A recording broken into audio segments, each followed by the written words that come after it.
అందరికీ నమస్తే. Welcome to our channel. నేను మీ గౌతమి. ఈరోజు మనతో పాటు ప్రముఖ రచయిత అలాగే జ్యోతిష్యులు ఇప్పిలి నరసింహ శాస్త్రి గారు ఉన్నారు. ఆయనతో మాట్లాడదాం. గురుగారు నమస్తే. శుభమ్మ, చెప్పండి. అసలు అందరికీ కూడా ఉన్న పెద్ద సమస్య అనుకోవచ్చు, లేకపోతే అందరూ అంటే జ్యోతిష్యం చెప్పేవారు కావచ్చు, ఒక సందేహాన్ని పెట్టేస్తూ ఉంటారు. అందులో మెయిన్ది జనాలందరూ భయపడేది ఏంటంటే ఏళ్ళనాటి శని. ఆ పదం వినగానే అమ్మో ఇది ఎన్ని సంవత్సరాలు ఉంటుందో, అసలు ఈ శని అన్న పదాన్ని వినగానే చాలామంది భయపడుతూ ఉంటారు. అంటే భవిష్యత్తు ఎలా ఉండబోతుందో, అంటే అనుకున్న పనులు అవ్వవేమో, అసలు ఈ ఏళ్ళనాటి శని అంటే ఏంటి చాలా భయపడుతూ ఉంటారు. అలాగే కొంతమంది జ్యోతిష్యులు కూడా అసలు ఈ ఏళ్ళనాటి శని మీ జాతకంలోని 2 సంవత్సరాలు ఉంటుంది, 7 సంవత్సరాలు ఉంటుంది, అప్పటి వరకు మీకు బట్టకి తిండికి లోటు ఉండదు, కానీ ఎటువంటివి జరగవు, మీ ఇంట్లోని ఏ పని తలపెట్టిన కార్యక్రమాలు కూడా జరగవు, మీరు అభివృద్ధి చెందరు, ఇలాంటివన్నీ కూడా చెప్తూ ఉంటారనమాట. ఎందుకంటే నేను కూడా విన్నా కొన్ని చోట్ల. సో ఇవన్నీ మనం నమ్మచ్చా? అసలు ఏలనాటి శని అంటే ఏంటి, అందులోకి ఇవన్నీ కూడా వస్తాయా గురువుగారు? చాలా మంచి ప్రశ్నమ్మా. ఇప్పుడు ఏంటంటే ఏలినాటి శని అంటే అసలు శనే గొప్పవాడు జాతకంలో. జాతకంలో శని కంటే మించిన మంచి గ్రహం మరి లేదు. అందుకే శనేశ్వరాయ శాంతాయ సర్వాభీష్టప్రదాయని శరణ్యాయ వరేణ్యాయ సర్వేశాయ నమో నమ క్రూరాయ క్రూరచేష్టాయ కామక్రోధధరాయ చ కళత్రపుత్ర శత్రుత్వ కారణాయ పరిపోషిత భక్తాయ పరభీతి హరాయ చ భక్తసంగ మనోభీష్టప్రదాయ నమో నమ అంటుంది వేదం. అయితే అష్టోత్తరంలో తెలుస్తుంది. శని గొప్ప బలీయుడు. ఇది ఏలినాటి శని గోచారానికి సంబంధించింది. అంటే ఇది గ్రహచక్రం వల్ల వచ్చినటువంటి కాదు, చంద్రగోచారానికి సంబంధించింది. గోచార విషయంలో ఏలినాటి శని అనేది అనుభవించిన వాళ్ళు అంటే జీవితంలో ఎవరు లేరు, అందరూ ఉన్నవాళ్ళే. ప్రతి ఒక్క వ్యక్తికి పూర్ణాయు కలిగిన ప్రతి వ్యక్తికి 60 సంవత్సరాలు 70 సంవత్సరాలు జీవనం కొనసాగించిన వాళ్ళకి 3 సార్లు వస్తుంది ఏలినాటి శని. అది 3 సార్లు వచ్చినప్పుడు కూడా 3 సార్లు బాధలు పెట్టిందా అంటే శని సంస్కర్త. ఎందుకంటే తను చేసేటువంటి పాపాలకి ఎక్కడో అదే పరిహారం తప్పదు. పరిహారం చేసేటువంటి మహాధర్మమూర్తి. అది ఏంటంటే కర్మఫలం. వాడు చేసిన ఒక విధంగా చెప్పాలంటే అందులో విపరీతమైన డబ్బు వస్తున్నప్పుడు, విపరీతమైనటువంటి పొగరెక్కిపోయినప్పుడు నీ త్వరలోనే ఏలినాటి శని వస్తున్నది. ఆ ఏలినాటి శనిలో భగవంతుడిని తప్పనిసరిగా కొన్ని రకాల తప్పులు నువ్వు దిద్దుకునేటట్టుగా చేస్తారు సుమా. మహాక్రూరంగా ఉంటాయి సుమా ఆ శిక్షలు అనేటువంటి కొంచెం గ్రామీణ వాతావరణంలో కూడా కొన్ని ఉన్నాయి. కానీ శనికి ఎందుకో దూషించేటువంటి తత్వం కూడా జనాల్లో ఉంది. శని అంత గొప్ప దైవం లేదు. అన్నిటికంటే గొప్ప దైవం, అన్నిటికంటే బాగా బాధ పెట్టిన దైవం అంటే చంద్రుడు. అది ఎవరు గమనించడు. 2.5 రోజులు 60 గంటల్లోని ఒక స్థితిని మార్చేస్తాడు. మనిషి తనకు జీవనాన్ని మార్చేస్తాడు. చంద్రుని కంటే మించినటువంటి ద్రోహమైనటువంటి గ్రహం మరొకట్లేదు అంటే మనం అనుకోవడానికి. ఎందుకంటే వాడి ధర్మం అది. చంద్రుడు చంద్రమా మనసో జాత. ఇప్పుడున్న ఒక 10 నిమిషాల్లో మనం ఒక పెద్ద ఆలోచన ఉన్నదంటే ఆ ఆలోచనకి మరి పావుగంట పోయిన తర్వాత నీకు తప్పనిసరిగా నేను బిల్డింగ్ కట్టేస్తాను, ఈ కోట్ల రూపాయలతో శంకుస్థాపన చేయించేస్తాను అనుకుంటారు. ఉదాహరణకి మనం దానికి వ్యవహారికంగా మాట్లాడుకుందాం.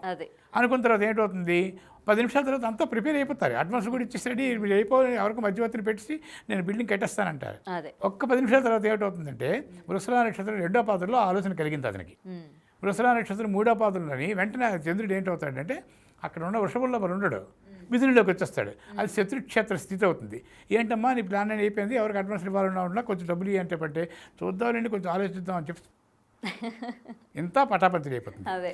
చంద్రుడు 60 అది మొత్తం ఏంటంటే చంద్రుడు 2.5 రోజుల్లో మొత్తం కూడా అలా సంచారం చేస్తూ ఆలోచనలు కల్పిస్తూ విఘ్నాలు చేసేటువంటి గొప్ప వ్యవహారకర్త చంద్రుడే, శని కాదు.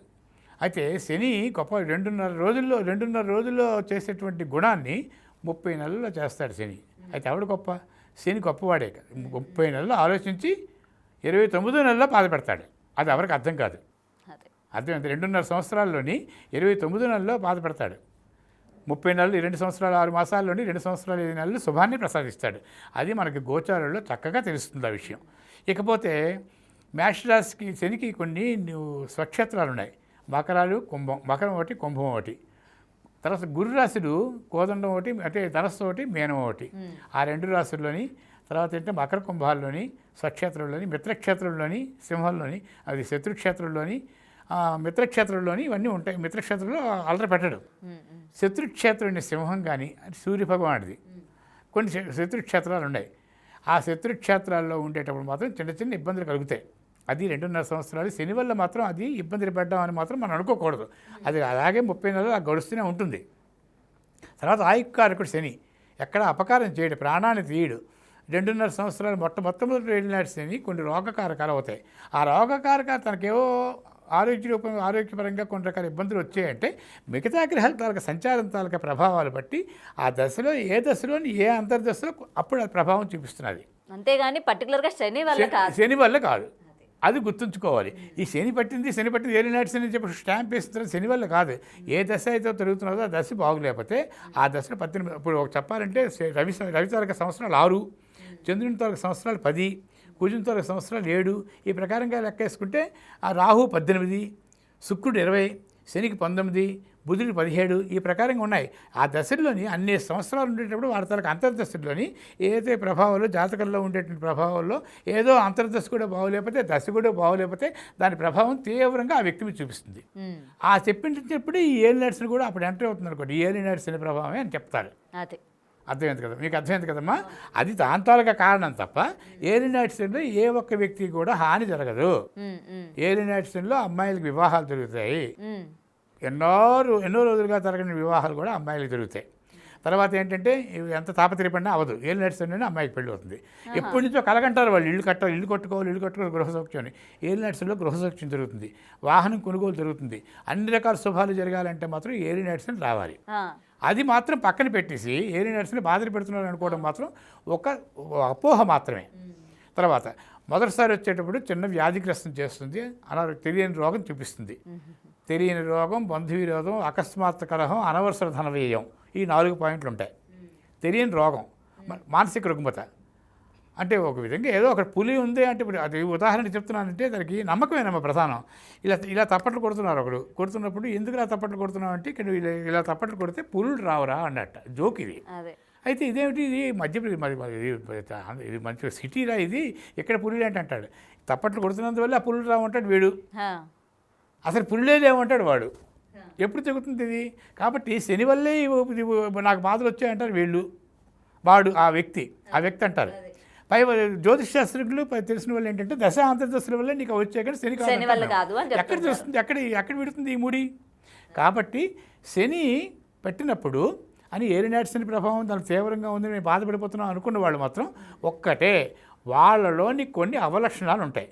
తెల్లవాళ్ళు అయితే స్నానం చేయకపోవడం, ఏ 11 గంటలకో బ్రష్ చేయడం, ఆ తర్వాత అనాచార కార్యక్రమాలన్నీ చేసుకోవడం, తర్వాత అంటే కార్యక్రమంలో కొన్ని శుచి శుభ్రత పాటించకపోవడం, అన్యాయానికి ఎక్కువ ప్రాధాన్యత ఇవ్వడం, ఆ తర్వాత కోపం, అతని ఇంట్లోని వైవాహిక జీవితంలో కూడా కొన్ని రకాల ఇబ్బందులు, ఇవన్నీ కూడా వాళ్ళు అనుకుంటే ఇవి శనికి పట్టే ప్రభావాల వ్యక్తిగత దోషాలు కదమ్మా. ఇవి వ్యక్తిగత తప్పులు కదా.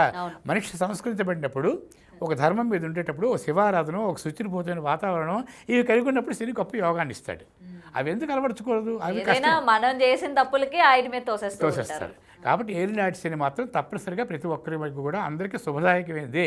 ఈ ఏలినాటి శనిలో మాత్రం చంద్రగోచారానికి సంబంధించింది కానీ జాతకరీత్యా ఉండేటువంటి దశ అంతర్దశ ప్రభావాలు అన్నది మాత్రం ప్రజలకు ఎప్పుడు తెలుస్తుందంటే ఏ జ్యోతిష్ శాస్త్రజ్ఞుడు పూర్తిగా వివరించి చెప్పినప్పుడు కనీసం 4-5 గంటలు పడుతుంది. అది అప్పుడు వాళ్ళు కానీ అవగాహనతో చూసుకున్నప్పుడు అది అప్పుడు వాళ్ళకి అర్థమవుతుంది.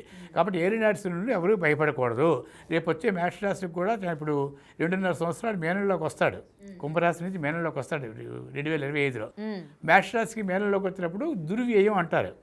దుర్వ్యయం ఎందుకు అవుతుంది? అది మేనం ఇందాకే చెప్పాను నేను, మీకు జరగదని నేను అంటున్నాను. ఎందుకంటే గురుంతరక క్షేత్రంలోకి శని ప్రవేశిస్తున్నాడు. గురుంతరక క్షేత్రంలో శని ప్రవేశించినా గురుంతలకు దృష్టి పడినా ఏలినాటి శని బలం తగ్గిపోతుంది. అది దుర్వ్యయం కాదు.